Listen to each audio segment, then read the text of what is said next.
Əraziyə Fövqəladə Hallar Nazirliyinin Böhran İdarəetmə Mərkəzindən mülki müdafiə qoşunları cəlb olunub. Hazırda mülki müdafiə qoşunlarının 2 böyük, bir kiçik texnikası, həmçinin 15 nəfər şəxsi heyət xilasetmə tədbirləri həyata keçirir. Bu hadisələrin qarşısını alınana kimi 6 evdə yaşayan yaşlı insanların, ondan əlavə 8-dən çox cavan nəsil və az yaşlı uşaqlar xilas etmə işlərindən cəlb olunan şəxsiyyətimiz tərəfindən xilas edilmişdir.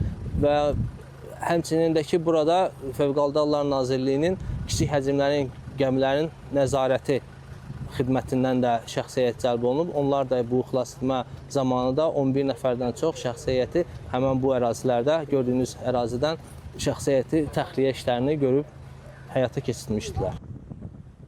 Fövqəladə də gəldi, onlar da işdir, əllərindən gələni eləyirlər. Bu məsələnin həlli belə həll olunmayan bir məsələ deyil.